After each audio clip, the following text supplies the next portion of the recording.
পুরোপুরি বাড়া ভাতে ছাই দিয়ে দিয়েছে লঙ্কান ক্রিকেটার সোনাল দিনুসা। প্রথম ইনিংসে সেঞ্চুরি পাওয়ার পর সেকেন্ড ইনিংসেও সেঞ্চুরি করলো, 133 নট আউট, মানে যাকে বলে আউটস্ট্যান্ডিং পারফরমেন্স যাকে বলে।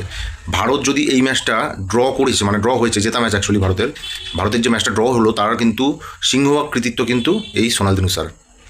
মানে পুরো সিরিজটাতেই প্রথম সিরিজে এরকম সেঞ্চুরি প্রথম ইনিংসে, তারপরে ইনিংসে 80+ স্কোর, তারপরে সেকেন্ড টেস্টেও কিন্তু মানে দুটো ইনিংসেই কিন্তু সেঞ্চুরি করেছে।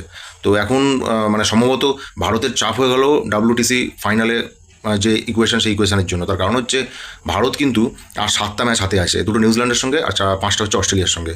ডিসেম্বরে খেলবে নিউজিল্যান্ডের সঙ্গে, আর অস্ট্রেলিয়ার সঙ্গে নেক্সট ইয়ার 27শে জানুয়ারির দিকে খেলবে।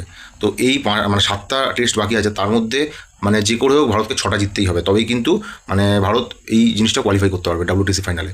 তো এখন অনেকে অনেক রকম কথা বলছে। ইরফান পাঠান আবার বলে দিয়েছে যে ফলো অন করাটা উচিত হয়নি ভারতের। তার কারণ হচ্ছে সেই সময় বোলাররা অনেকটা ক্লান্ত ছিল, মানে প্রথম ইনিংসে মানে বল করার পর আর কি। তারপরে আবার ফলো অন করিয়ে মানে বোলারদেরকে বল করাতে হচ্ছে একটা মানে যাকে বলে চূড়ান্ত একটা মানে এর ব্যাপার আর কি, কসরতের ব্যাপার, শারীরিক পরিশ্রমের ব্যাপার আছে। তার জায়গায় যদি ভারত ব্যাট করে যদি 400 রান টার্গেট দিয়ে দিত, কিছুটা চাঙ্গা হয়ে যেত, বোলাররা রেস্ট পেতো এবং শ্রীলঙ্কা কিন্তু এই ম্যাচটা শিওর হারতো। তো যাই হোক, যেটা হওয়ার না সেটা হয়ে গেছে, যেটা সে নিয়ে আর কথা বলে লাভ নেই। তো আজকে কিন্তু আউটস্ট্যান্ডিং পারফরমেন্স করেছে শ্রীলঙ্কার টেলেন্ডাররা, যার ফলে আজকে ম্যাচটা ড্র হয়ে গেল।